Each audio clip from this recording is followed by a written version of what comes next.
A brief stay in Atlantis Commune. I took the long haul to County Donegal to encounter a commune called Atlantis. An Englishman abroad, completely uninsured and inclined to seek some advantage. I was under the impression they would cure my depression by a counsel of primal therapy. They were known as the Screamers, controversial dreamers, and I approached with the necessary courtesy. We sailed by dinghy out of Burton Port to the wee island of Innisfree, to ancient stone cottages and smoky peat fires across the grey late winter sea. Man, the scene over there was intense, completely beyond common sense, was swirling and sensual and fair, all that weeping and wailing out in the fresh air. But they laughed such a lot, broke the blood from the clot, filled my stale lungs with sweet air.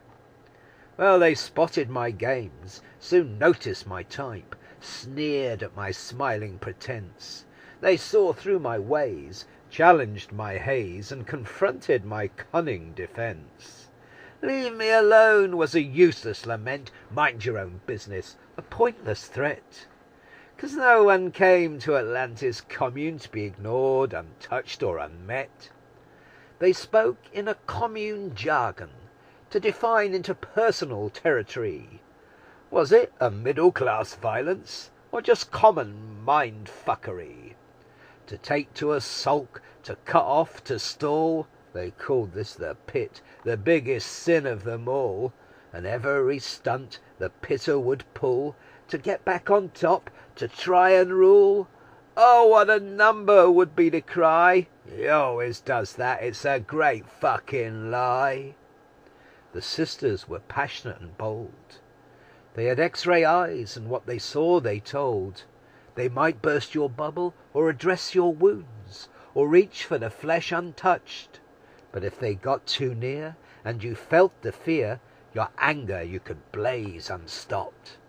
But if you responded with ploys, mean schemes, or weird games, pretended and faked and misled, you'd be astonished to find, though you thought she was behind, she was right up front instead. The sisters knew how to spit venom, and yet were most tenderly nice, brought healing by tears and anger, knew how to breathe fire into ice. But they only laughed when causing resentment, or with provocative air upset the complacent, countered against that male domination, never too shy with their condemnation. The men were hardly thankful, most usually crankful, and sulking and vibing in a right to an eight, colluding and colliding and totally irate. The men had their roles, their styles and their days, and sometimes they learnt in begrudging ways, and often they ran from what they could not see. Blocks, suppressions, intensity. Some came back chastened or not chastened at all. No sign from them, they just took a fall. All hungry for more of that in-depth engagement, for reality's bite and life's reinstatement. The weather was wild, and so was the life, and the work was a labour of love. For in a self-sufficient hierarchical matriarchy, the earth was the first thing to touch. The soil was tilled, and so was the psyche, and the weeds of both were uptorn. Emotions were probed, and seeds were sown, and energetic response most likely. For it was not just a place, or a changing of face, or a litany of strange ideas. It was a culture that thrived, a life that survived, and a home for those who shed tears. A kiss for the creative, a hug for the weary, sweet laughter for jokes well told. Oh, bathe me in your appreciation once more before I grow old. How many left this Atlantean way, with their pride unravelled, with their nose out of joint? How dare they outsmart me? Just what did they say? If I behaved badly, they should take it anyway, when I put on my pout, my sulk and poor me. Why don't they buy me ice cream, just like Mummy? What's all this grow up, take responsibility? I'm off to where it's decent and I can roam free, like the goats on the island of Innisfree, except in the evening when we milked them for tea, scrambled fresh-laid eggs and sliced our own bread and fried veg grown organically.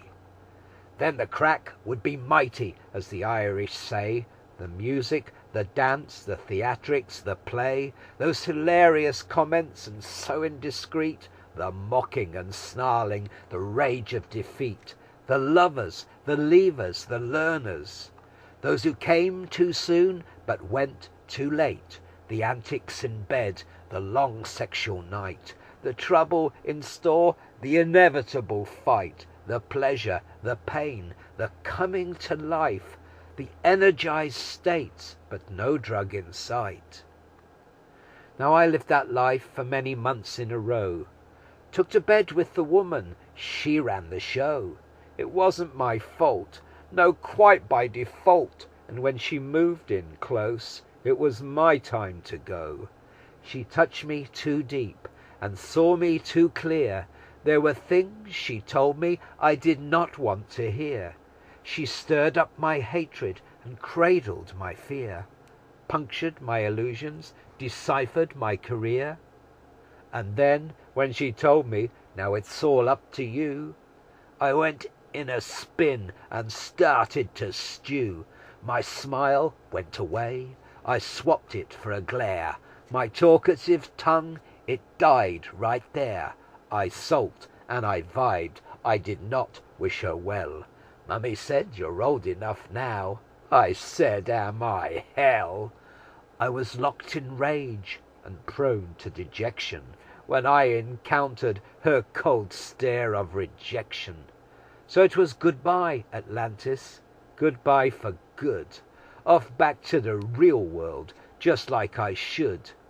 Fags and TVs and cars, jobs and cash and booze in bars, where nobody cared what you hid inside, where feelings were concealed and put-downs denied, and mind your own business and we don't give a damn were reassuring mottos for a man on the lam. So good riddance to Atlantean life, to pagan passions and unchristian strife, to larking about in a stupid way, to strutting around with too much to say. I guess I lacked the spirit, the guts, the verve. Challenges and obstacles snapped my nerve. I was discarded like a piece that didn't fit. A reject, a failure, another pitter in the shit.